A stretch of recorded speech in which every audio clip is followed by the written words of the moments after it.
السلام علیکم و رحمت الله و برکاته. شما با این نماز خود دروازه پروردگار را تق تق دارید. وقتی نماز خوان پیغمبر خدا میگوید بالای گوشه زمین می ایستد و نیت میکند برای ادا کردن نماز. وی همچنان از گفت پیغمبر که دروازه پروردگار را میزند. وقتی دروازه پروردگار که زده شد، این معروف و مشهور است که هر دری که کوفته شود البته گشاده می شود.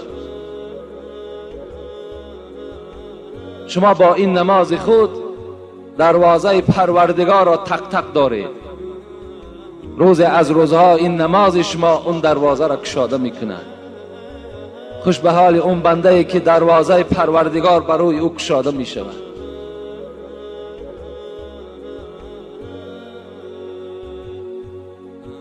قال رسول الله صلى الله عليه وسلم أول ما يحاسب به العبد يوم القيامة من عمله صلاته فإن صلحت فقد أفلح وأنجح وإن فسدت فقد خاب وخسر.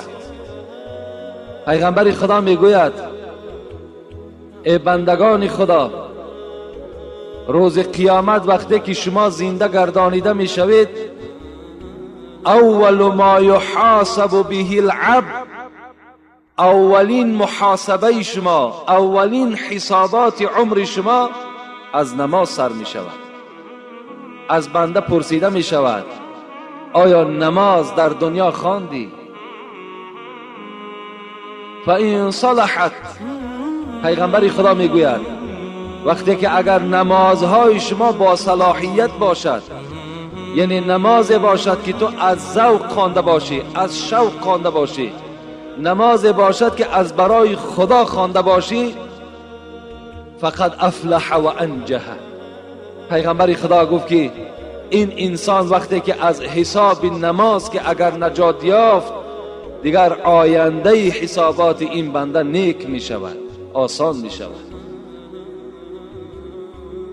ولکن در دوام حدیث پیغمبر گفتند اگر گفتند و این فسدت، اگر نماز باشد که نه برای خدا باشد، نماز باشد که تا که مسجد روم برای وقتی خود گذرانیدن، یا رفتن نماز خانم تا که مردم مرا گوید که نماز خواند، یا در بین مسلمان ها در آیم و نگاه کنم که کنی اون داملا چی میگوید، رفته در اداره های دخلدار خبر دهم و روم سیاه کنم در دنیا و در قیامت که هر روز از این مسجد ما هر سخن ها میبرند، هر روز. الان که الحمدلله اگر این سخن های ما را حقانی برده رسانند، برای ما مکافات میدهد حکومت. لیکن صد افسوس از حسد و از بخل بیچاره ها ترکیده ایستادند.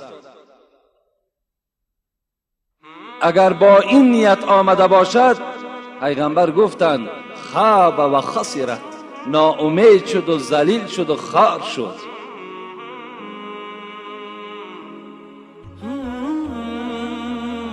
نماز این هدیه معراج است. نمازی که پیغمبر بهر ما و شما آورد، این از معراج آورد.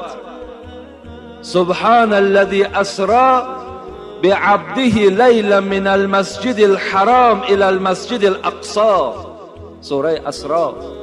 پاک و منزه و بی‌عیب است آن پروردگاری که سیر داد بنده خودش را، یعنی محمد را، لیلا من المسجد الحرام الى المسجد الاقصى، از قسم شب از خانه هانی، از مسجد حرام، از مسجد مکه مکرمه به مسجد اقصا به فلسطین برد.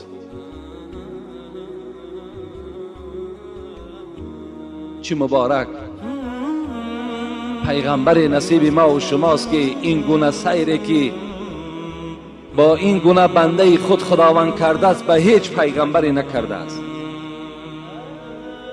شب برنشست از فلک درگذشت، شب برنشست از فلک درگذشت، به تمکین و جا از ملک درگذشت.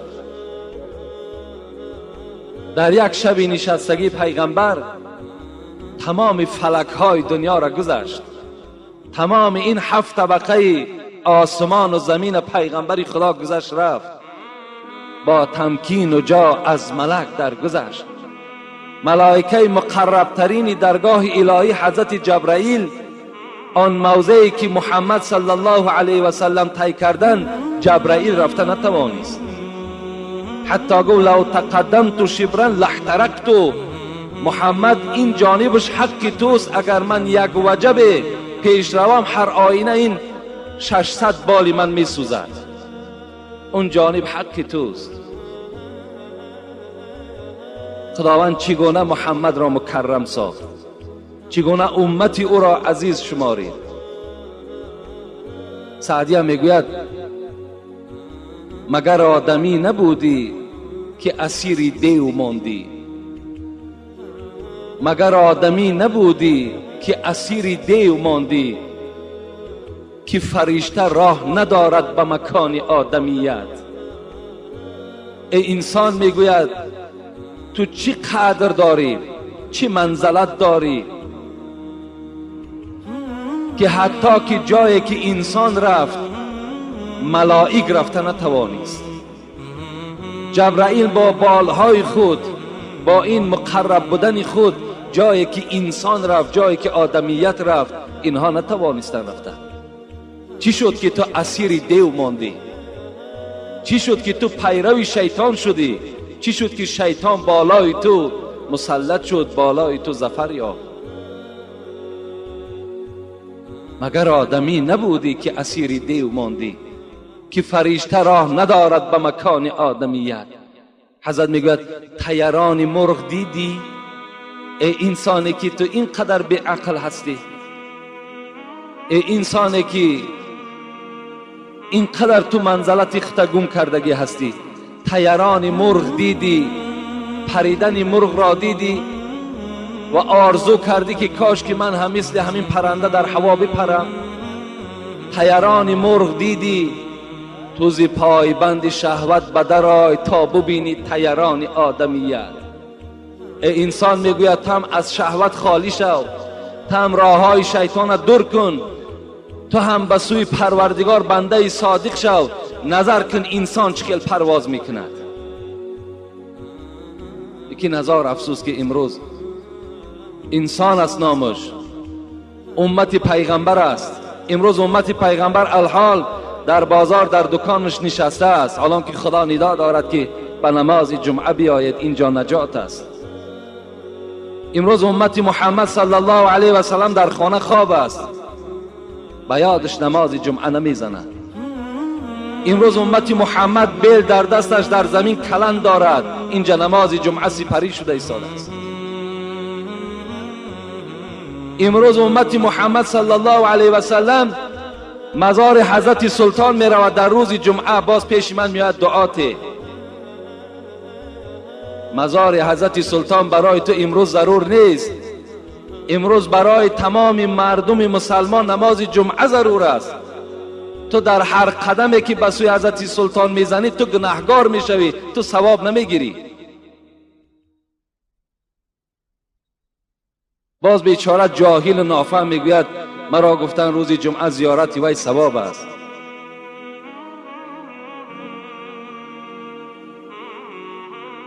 این نماز هدیه معراج است. انس ابن مالک میگوید از پیغمبر خدا که ففرض الله عز وجل على امتی 50 صلاة. پیغمبر خدا گفته بود است که در شب معراج وقتی که من نزد پروردگار خود رفتم و با پروردگار خود وقتی ملاقات کردم، خداوند بالای من 50 وقت نماز را فرض گردانید. 50 وقت نماز هدیه داد. خداوند این 50 وقت نماز در دست رسول اکرم داد که این برده بر امتانت میرسانی و 50 وقت نماز را در یک روز میخوانید. انس ابن مالک میگوید که پیغمبر دوام دادند این حدیث را گفتند فرجعت حتی مررت بموسی علیه السلام. وقتی این هدیه 50 وقت نماز را گرفتم از نزد خدا، پس از نزد پروردگار خود بیرون شدم، آمدم از نزد حضرت ابراهیم گذشتم، در طبق پایانگی که حضرت موسی بود به نزد حضرت موسی رسیدم. حضرت موسی کلیم پروردگار از محمد سوال کرد ما فرض الله لك علی امتک، خداوند بر تو چی هدیه داد؟ گفتم 50 وقت نماز. حضرت موسی که پیغمبر خدا گفته است ای امتی من دائم دعاگوی حضرت موسی باشید که یگانه پیغمبری که در شب معراج مرا یاردم کرد این موسی بود. حضرت موسی چی گفت؟ فرجع الی ربک یا محمد فإن امتك لا تطيق ذلك. محمد صلی الله علیه و سلم، اولا خوش آمدید، این بهترین سفری هست که خدا بر تو نصیب گردانیده است، لیکن من بر تو نصیحت میکنم که پس گرد نزد پروردگار. 50 وقت نماز این خیلی زیاد است، امتی تو طاقت 50 وقت نماز ندارد، پس بگرد. فرجعت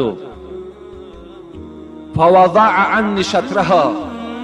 پیغمبر خدا میگوید وقتی موسی که این سخن گفت، من هم 50 وقت نماز داشتم، نزد بنی اسرائیل پیشنهاد کردم، امتان من عاجز آمدند، همه گناهگار شدند. از این خاطر از تو برادر محمد طلب میکنم نزد خدای خود برو و این نماز را بگو که به کم عددش کم کند، زیرا امتی تو طاقت ادای این ندارد.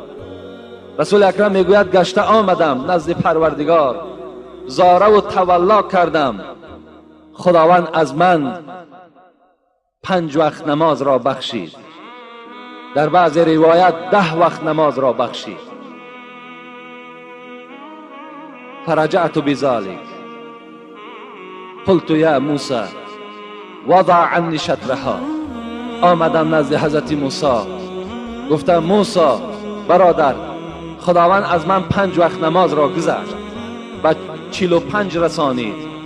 حضرت موسی چی گفتند؟ ارجع الی ربی فاسأله التخفیف. محمد صلی الله علیه و سلم باز پس گرد، زیرا که 45 وقت نمازم این نمازی زائد است، از پروردگار تخفیف طلب کن، سبکی طلب کن، باز کم کنه. پیغمبر خدا میگوید بازگشتم نزد پروردگار خود، فلم ازل ارجع بین رب تبارک و تعالی و بین موسی علیه السلام. پیغمبر میگوید که من بین موسی و بین پروردگار خود 9 بار نزد خدا رفته آمدم، 9 بار برای همین امت، تا که امتی من گناهگار نشود، تا که امتی من شرمسار در روز قیامت نشود. نزد خدای خود میرم، زاره میکنم، تولا میکنم. آمدم گفتم موسی 5 وقت شد. حضرت موسی چی گفتند؟ محمد گفتند ارجع الی ربک فإن امتک لا تطیق. محمد گفت من باز از تو خواهش میکنم، پس گرد که امتی تو 5 وقت نمازم نمیخواند، پس بگرد. حضرت موسی با نور نبوت دانستند که امت پیغمبر، امت محمد 5 وقت نمازم طاقت ندارند. امروز برای ما و شما سخن حضرت موسی درسی تیار است. کنی خانه ای که خالی از بی نماز باشد، در هر خانه یک بی نماز یا 2 بی نماز یا زائد از این وجود دارد، کم از خانه ای که همه مکملا نمازخوان باشد کم از این خانه. پس کرد گفت 5 وقت نمازم زائد است. رسول اکرم چی گفتند؟ استحییت منه. موسی گفتند گپی شما قبول، لکن به عظمتی خدا قسم که دیگر شرم می‌دارم که از 5 وقتم این نماز کم کنم. خطاب آمد یا محمد انهن 5 صلوات لكل يوم وليلة لكل صلاة 10 فكذلك 50 صلاة. میگه صدای آمد که ای محمد حبیبی من، رو گفت پایان رو، دیگر پیش من نیا.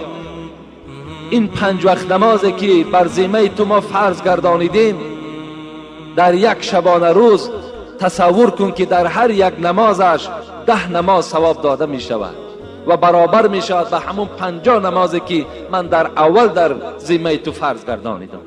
5 وقت نماز کدام بنده ای که می خواند تصور کند که همون 50 وقت نمازی که هدیه‌ای که خداوند به پیغمبر داد، ثواب همون ما و شما نائل می شویم.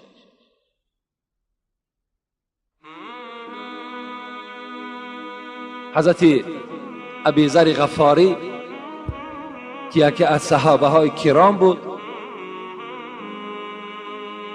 میگوید زمستان بود، میگوید بیرون خنک بود و فصل خزان ریز بود. با همراه پیغمبر خدا میگوید بیرون از خاندان شدیم. والورق یتحافت، نگاه میکردیم که برگ های درختها بر زمین افتیده ایستاده اند. نزد یک درخت رفتیم، فاخذ بغصن من شجرة فجعل ذلك الورق يتحافت. ابوذر غفاری میگوید پیغمبر خدا دستی مبارک بلند کردند و یک شاخ درختی را قپیدند که ورقهای او، برگهای او همگی بر زمین ریخت.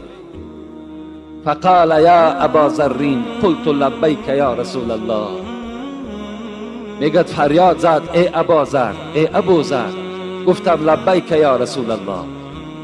ان العبد المسلم لا يصلي صلاة يريد بها وجه الله فتحافت عنه ذنوبه كما تحافت هذا الورق عن هذه الشجره. پیغمبر خدا گفته بود است، ابوذر گفته است وقتی که بنده مسلمان طهارت میکند با مقصد که نماز من ادا کنم، فتحافت ذنوبه، گناههای وی میریزد. چگونه که این نوده درختی که من داشتم و همه او ریخت. وقتی بنده مسلمان اراده نماز میکند و با این نماز خود میخواهد که با خدای خود نزدیک شود، گناههای وی مثل ان همین برگهای درخت از وجود وی میریزد. شما با این 2 رکعت نمازی که الحال از فرض جمعه ادا میکنین با همراهی این 8 رکعت سنتی که ادا کردین، از روی این بشارت پیغمبر خدا در وجود شما دیگر گناه نمیماند.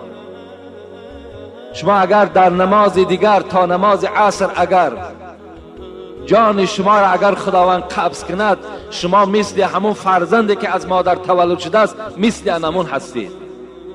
زیرا رسول اکرم میگوید که الصلوات الخمس والجموعة الى الجموعة والرمضان الى الرمضان مكفرات لما بينهن اذا اجتنبت الكبائر. پیغمبر خدا چی گفتند؟ از نماز تا نماز، نمازهای 5 وقته که داریم بامداد ادا کردیم تا نماز پیشین، نماز پیشین ادا کردیم تا نماز عصر. اگر در بین همین نمازها رسول اکرم میگوید یا از جمعه تا جمعه، شما جمعه را خواندین، جمعه گذشته را تا این جمعه رمضان سال آینده را گرفتید تا این رمضانی که در ماه اکتبر می آید. هر گناهی که شما کرده باشین مکفرات، خداوند همه اینا چیکار کرد؟ نابود کرد. اذا اجتنبت الکبائر، اگر شما دیده و دانسته گناه کبیره نکرده باشید، گناه های کلان اگر دست با قصدن نزده باشید، خداوند در بین این 5 وقت نماز، در بین رمضان تا رمضان، در بین جمعه تا جمعه گناه های شما را خدا مغفرت میکند. با احترام چی؟ با فضل چی؟ با فضل نماز. وقتی شما نماز میخوانید این گناه کرامات ها را خداوند بر شما نصیب میگرداند. میگوید یک اعرابی نزد رسول اکرم آمدن. اعرابی گفته یک آدم کوهستانی، یک آدمی که در کوه زندگی میکند، آمدن از پیغمبر خدا چی گفتن؟ دلنی علی عمل اذا عملته دخلت الجنه. پیغمبر خدا من میخواهم از تو یک عمل را شنوم، یک عبادت را شنوم که اگر وی من انجام دهم دخلت الجنه، روز قیامت بی حساب و بی کتاب وارد جنت شوم. کدام عمل است؟ پیغمبر خدا را نظر کنین. با این عملها اگر کدام ما و شما عمل کنیم، ان شاء الله اون مکافاتی که پیغمبر با این اعرابی، با این کوهستانی وعده کرد، ما و شما هم نائل میشویم، یعنی وارد جنت میشویم. رسول اکرم گفتن تعبد الله ولا تشرک به شیئا.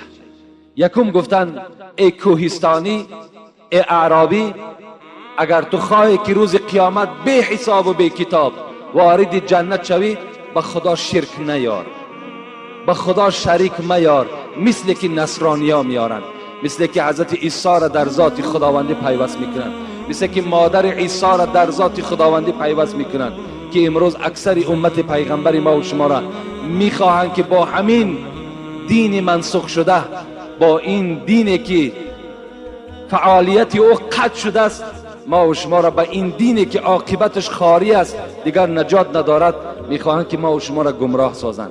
به خدا قسم، شما اگر از گرسنگی از دنیا وفات کرده گذرید، این برای شما شرف است از آن که به دین نصرانی شما میگذرین.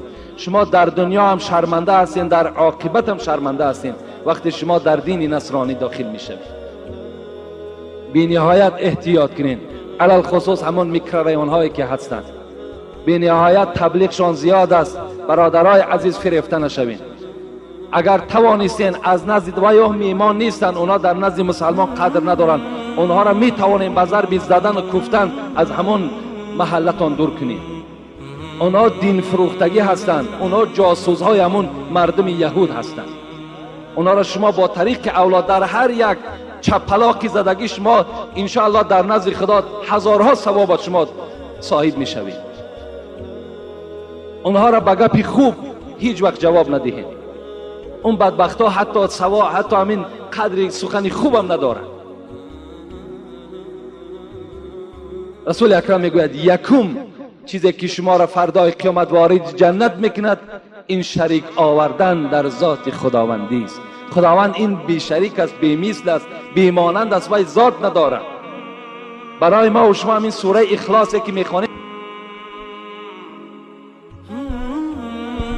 بر همه امتان من، به تمام مردم روی دنیا بگو که هو الله احد، این خدای تو یک است، یگانه است. این مادر ندارد، این فرزند ندارد، این زن ندارد. الله الصمد، این پروردگار تو بی نیاز است، هیچ حاجت ندارد. لم یلد و لم یولد، کسی را نزایید و از کسی هم زاییده هم نشده است. ولم یکن له کفوا احد، این پروردگار تو با این قدرت خدای تو هیچ قدرتی دنیا برابر شده نمیتواند. این صفت پروردگار ما.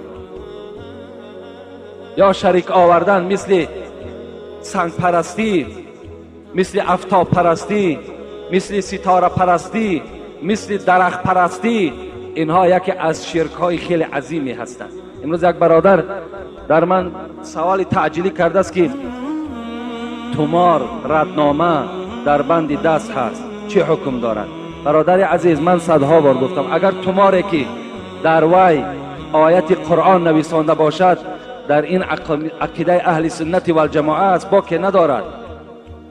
لیکن بر شما باز میگویم اون ردنامه هایی که هستن، ردنامه هر سخن های بیهوده و بهوده بسیار دارد، ردنامه شا دور کردن در کار. با اینها ما و شما اعتقاد نکنیم، کرخط میکنیم. کرخطش چی است؟ میاییم برای دل شما، ما هم گناهکار میشویم. کرخط از اسلام نیست. توبه میکنیم در گردنهای یک بند دیگر کشوال، اونا فایده ندارن. اینا گپی سخن کتاب، سخن خدا هستند.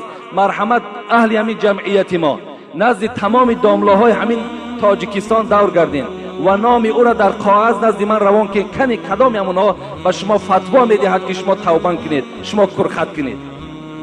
هیچ کدام اونها به شما این فتوا را نمیدهد. اونها میدونند.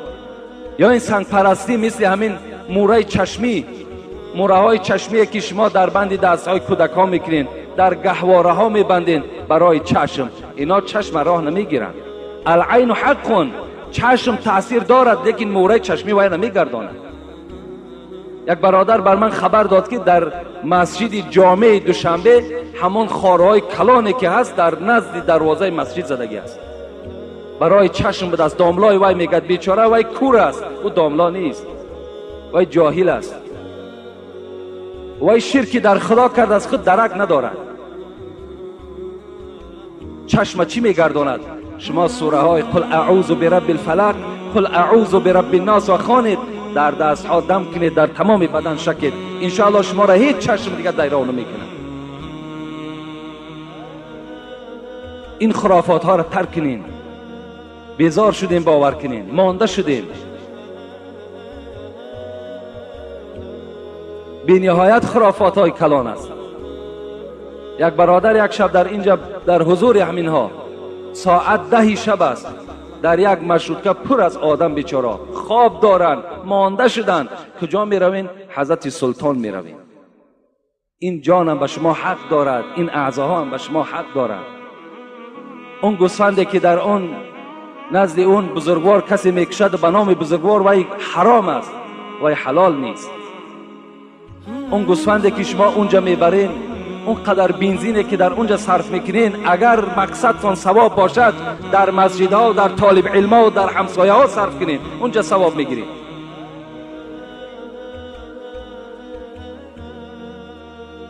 اگر اراده ثواب باشد، لیکن اراده استراحت باشد، مرحمت رفته استراحتتان کردن گیرید. رسول اکرم گفتن یکم چیزی که روز قیامت شما را نجات میدهد این چی است؟ این به خدا شریک نیارین، شرک در خدا نکنین. دوم چی گفتن؟ و تقیم الصلات. ای اعرابی، ای کوهستانی، دوم وظیفه تو این است که 5 وقت نماز ادا کن. نگو من در کار مشغول هستم، نگوی که من وابسته مصیبت هستم، نگوی که من بیمار هستم. در همه حالت در گردن تو نماز فرض است. 5 وقت نماز ادا کن. و تؤتی الزکات المفروضه. سیوم عملی که تو را گفت ای کوهستانی، پیغمبر گفتند وارد جنت میکند این مالدار باشی، از مالت زکات بده. و تصوم رمضان. 4م عملی که تو را وارد جنت میکند این از ماه مبارک رمضان روزه بدار. قال والله لا ازید علی هذا. کوهستانی عجیب گپ گفتن پیغمبری خدا انجام دادی تمام، با شریک نیاوردن خداوند، با 5 وقت نماز، با دادن زکات، با روزه گرفتن من وارد جنت میشوم؟ پیغمبر گفتن بله وارد جنت میشوی. او قسم به خدا که از این 4 عمل دیگر عمل نمیکنم. فلما ولا، راوی حدیث میگوید وقتی این کوهستانی پشت گردانید و از مسجد بیرون شد، پیغمبر چی گفت؟ من سره ان ینظر الی رجل من اهل الجنه فلینظر الی هذا. ای صحابه های من گفتن کدام شما اگر بخواهید که مردک جنتی را ببینید، رفته انهمی را زیارت کرد که این جنتی است. این مرد که الحال از مسجد ما بیرون شد و این وظیفه ها را برای خود ابدی گردانید، رفته زیارت کنید که این مرد جنتی هست. در برابر او کدام از ما و شما هم این عملهای اون مرد کوهستانی را اگر انجام دهیم، انشاءالله ما و شما هم چی میشیم؟ از اهل جنت میشیم. لیکن نماز چگونه باشد؟ میگه رسول اکرم صلی الله علیه و سلم بار مسجد در آمدن، نگاه کردن یک مرد نماز میخواند لکن با ریش خود بازی دارد، با بدن خود بازی دارد. رسول الله نظر کردن، ناخوش شدند، گفتن لو خشع قلب هذا لخشع جوارحه. اگر گفت همین مرد گفت از خدا می ترسید، همه اعضاهای ای از خدا می ترسید. لیکن این مادام در نماز بازی دارد، در نماز بے پروا که هست، این گفت این مرد از خدا نمی ترسد. نمازهای ما و شما باید که چنان نماز باشد که آرامیش داشته باشد، رکوعهای دراز داشته باشد، سجده های دراز داشته باشد. این نماز در نزد خدا قبول است. بخاری روایت میکند در صحیح بخاری از حذیفه ابن یمان، میگوید که همین حضرت حذیفه ابن یمان رأى رجلا یصلی ولا یتم رکوع الصلاة ولا سجودها.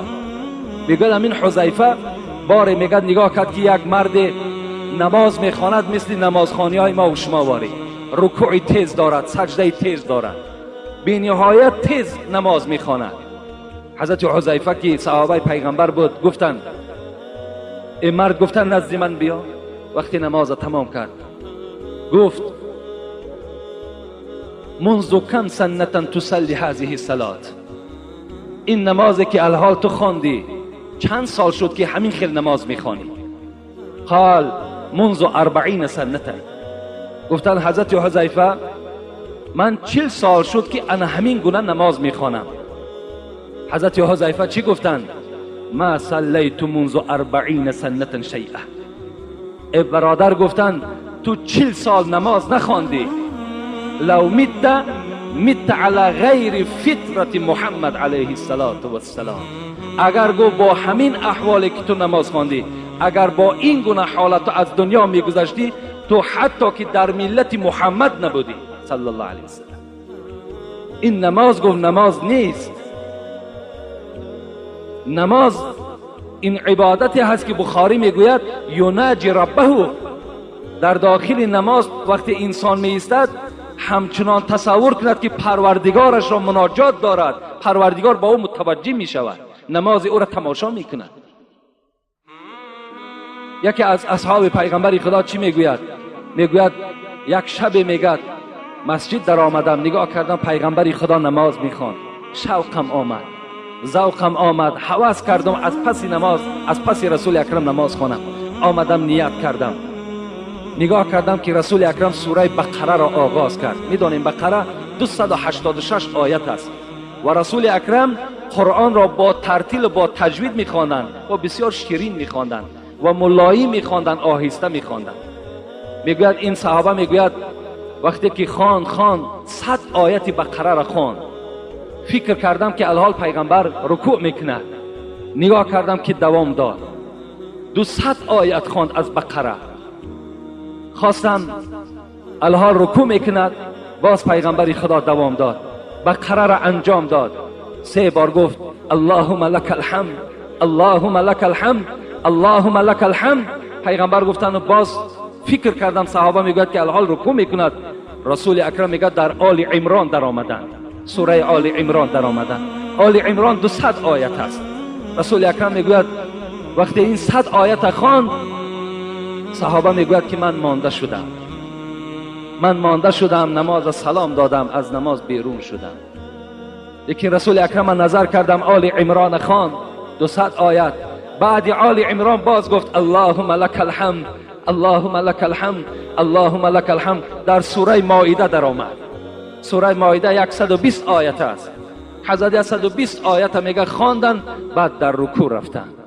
سبحان ربی العظیم، سبحان ربی العظیم، سبحان ربی العظیم و بحمدی و هر گونه تسبیحات. میگوید پیغمبر خدا دراز رکوع کردند، باز راست شدند، باز در سجده رفتند، چه تسبیحات زیادی گفتند، از جای خود خیستند، میگوید باز دوام دادند، از دوام قرآن باز گرفتند، سوره انعام سر کردند.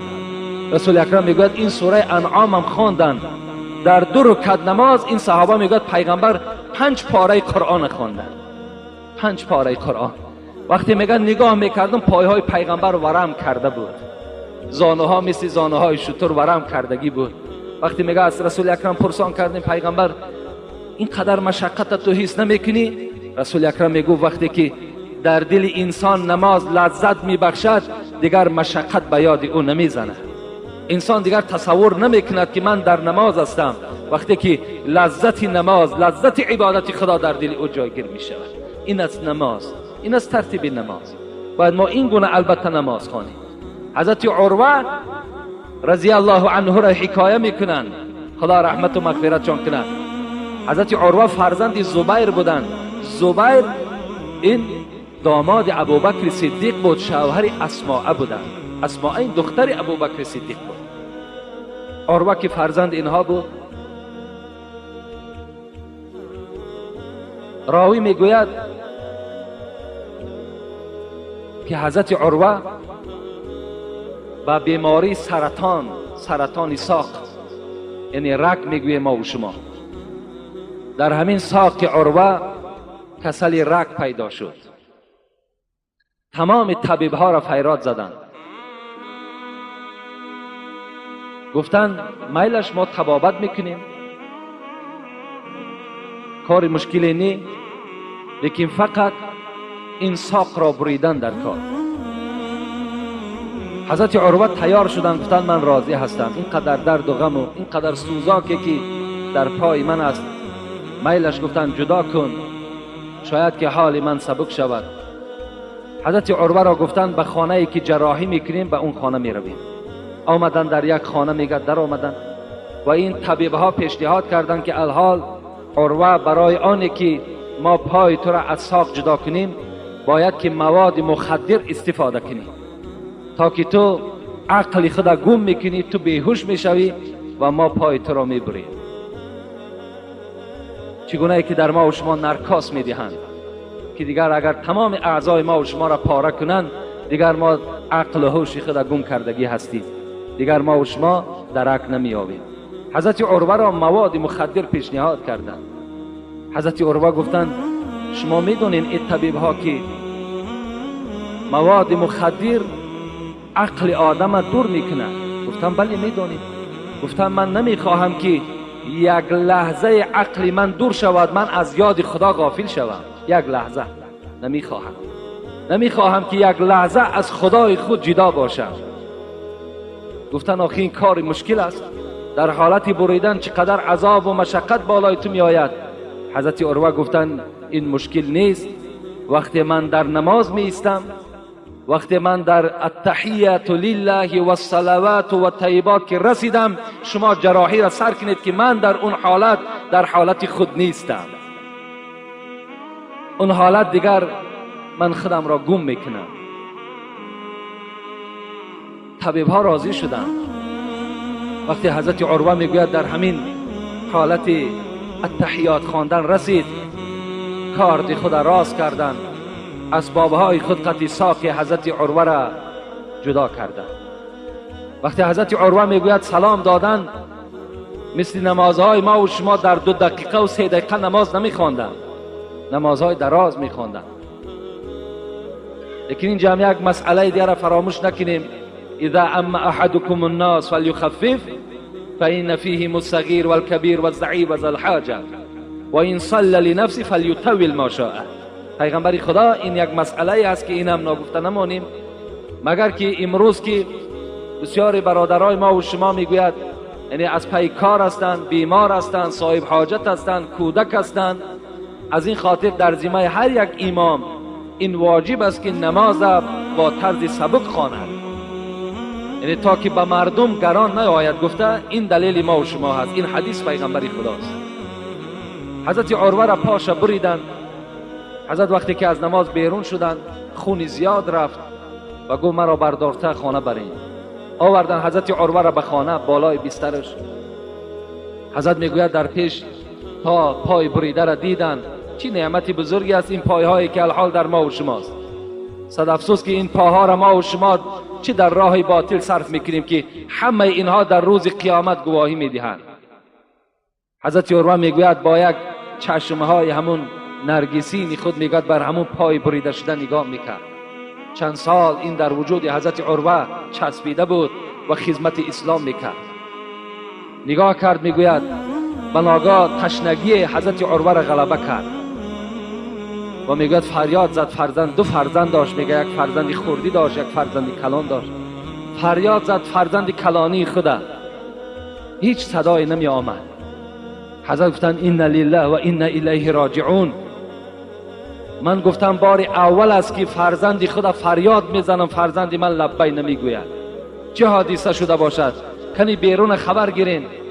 در حالت میگه دویده آمدن، گفتن عروه گفتن الحال امون فرزند کلان تو بالای بام برآمد برای چی کاری خانه، بناگاه از بالای بام بر زمین زد و جان به حق تسلیم کرد.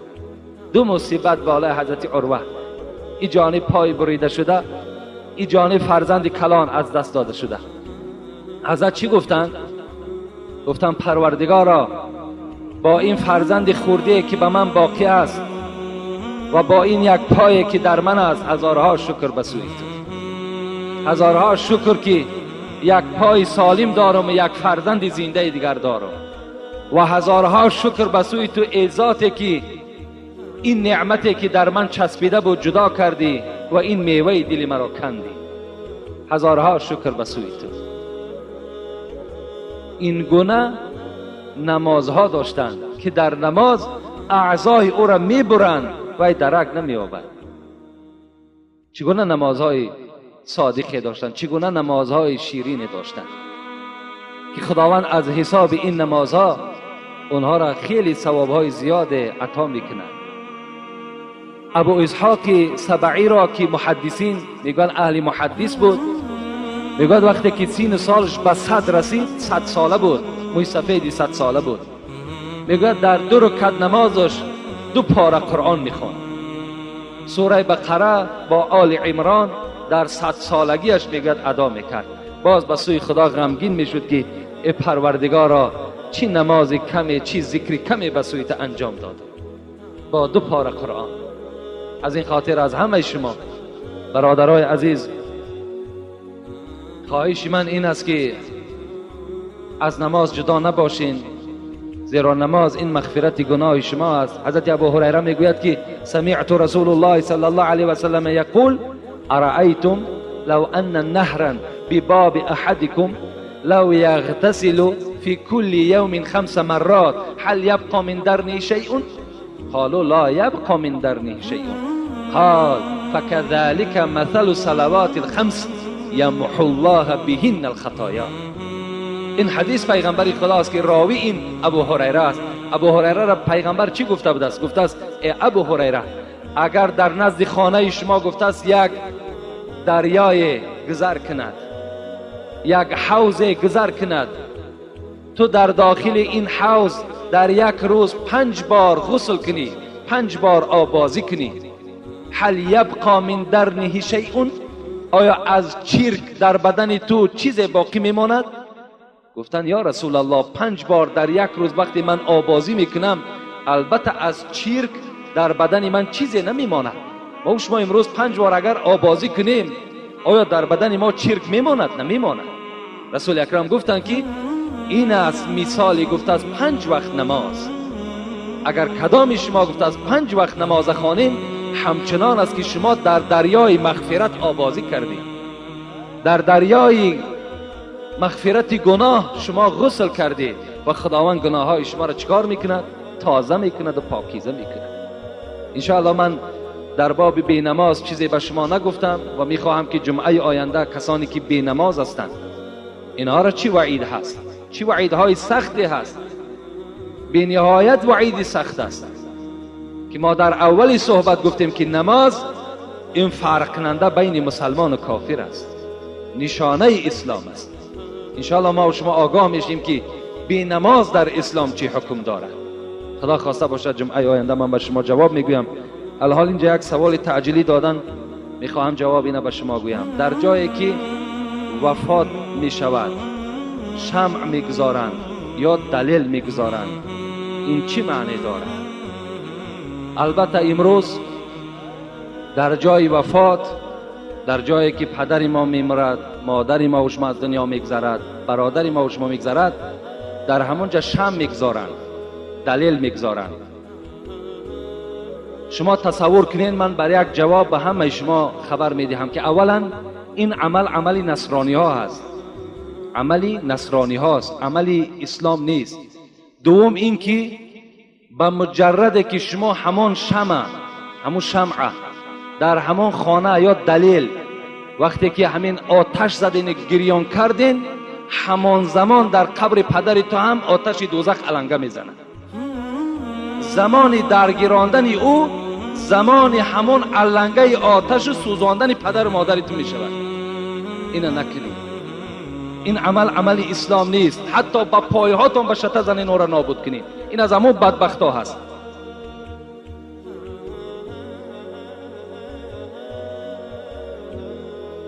تلویزور بعد مصیبت 1 سال تماشا نمیکنن، این چی معنا دارد؟ اینش جایز است. در خانه ای که مصیبت شود، اولا خود تلویزور مصیبت است. تلویزوری که وقتی در داخلش اگر تربیه نداشته باشد، همون تلویزیون هایی که امروز از کانال های همون انتنه های برابری به ما و شما نشان میدهد، این تشویقات یهود است.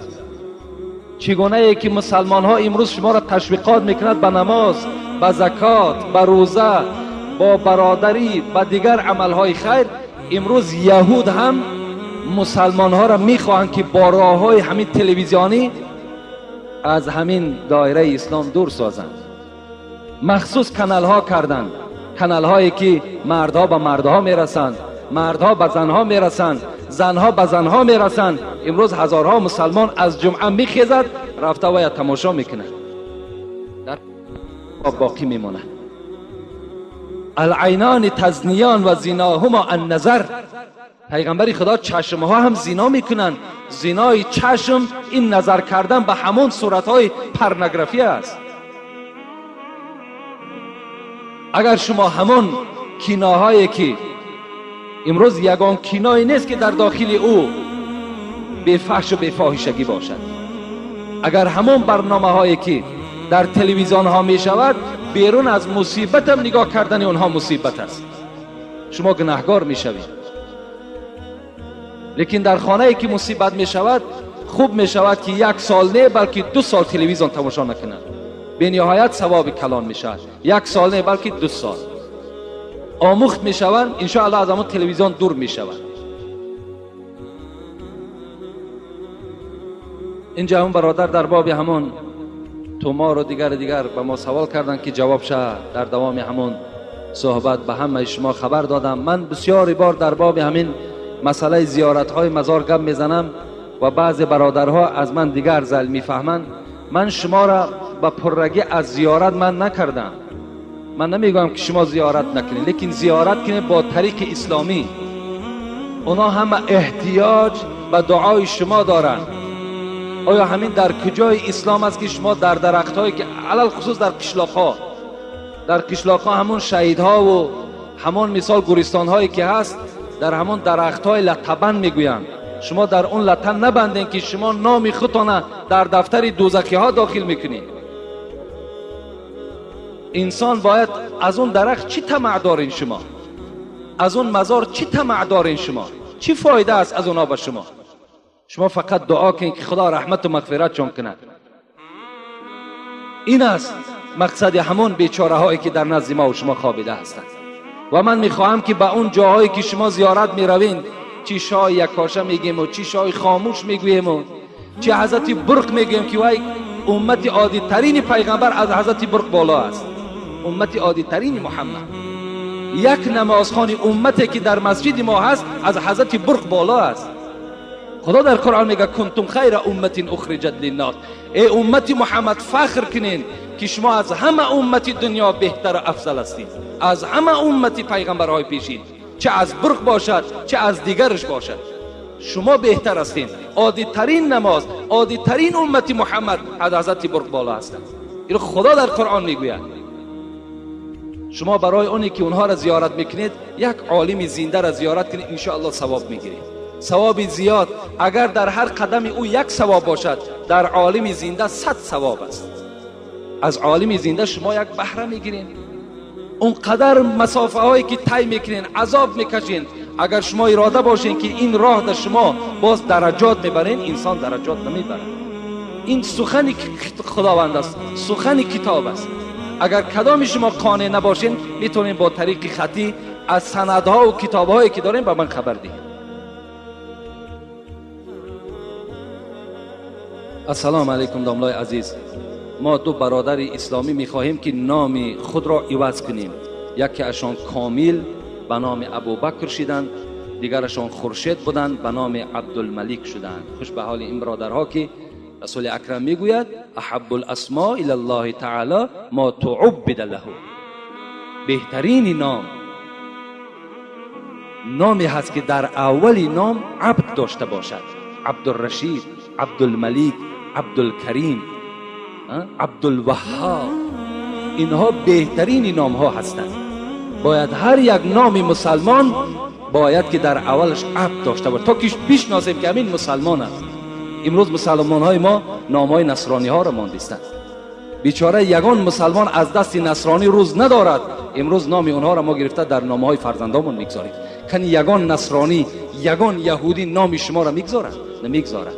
برای اونها این یک بگیم کاری پسترین است که نام مسلمان در نام بچه خودش بگذارد. شما هم البته عکس همونها رفتار کنید. خوش به حال اینها. خدا هر این برادرها را عمر دراز و تن صحت و سزاوار این نام هایی که خودشان گذاشتن خداوند سزاوار به این نام ها بگردانشان. آمین یا رب العالمین. برادرمان فردوسی 10 سامانی در حق پدر مادرم دعا کنید تا از خدای مهربان پدر و مادر این فردوسی را رحمت و مغفرت بگردانی، روحشان شاد، قبرهاشون خدای مهربان پرنور بگردانی و اگر زنده هم باشند خدای مهربان عمر دراز و تن صحت نصیبشان بگردانی. و برادرمانم عالم جانم 10 پلس برای همین نمازخانه ما و شما آوردن. این برادر عالم جان چند بار شد در این مسجد ما و شما خدمت میکند.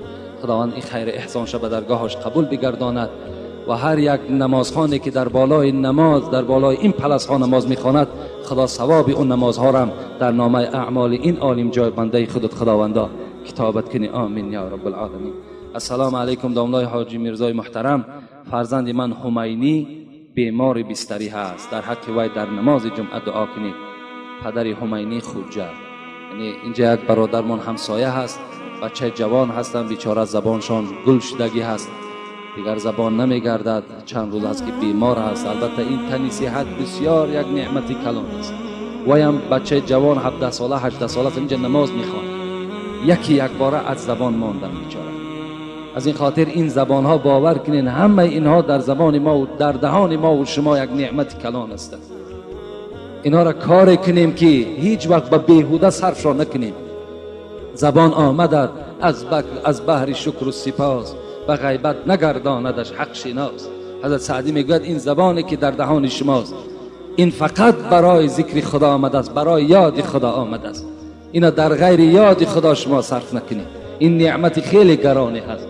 خدای مهربان این دادرمان شفای کامل و شفای عاجل خدا نصیبش بگرداند و در قطار این بندگان سالم و صالح خدای مهربان قرارش دهد. آمین یا رب العالمین. داملای محترم در حق فرزندم دعای خیر کنید که شفا یابد، در بیمارستان کودکانه خواب است. خداوند این فرزندم شفای کامل و شفای عاجل خدا نصیبش بگرداند و جمعی اینجا برادرهای بدن که از ما طلب کردن که در حق فرزندمان دعا کنید. خدای مهربان اون فرزندها را شفای کامل و شفای عاجل خداوند نصیب و روزیشان بگردد. یک برادر دیگر یک حاجی هم از همین شهر ما و شما از ما طلب کردن که در حقم دعا کند که خداوند کشایش کار نصیب کند. خداوند به این بنده خود کشایش کار نصیب بگردانی و هر یک عملی نیکی که دارد خدای مهربان عملهاش جامع عمل بپوشانی. آمین یا رب العالمین. السلام علیکم و رحمت الله و برکاته. جمعه آینده ان شاء الله در باب آدم هایی که نماز نمیخوانند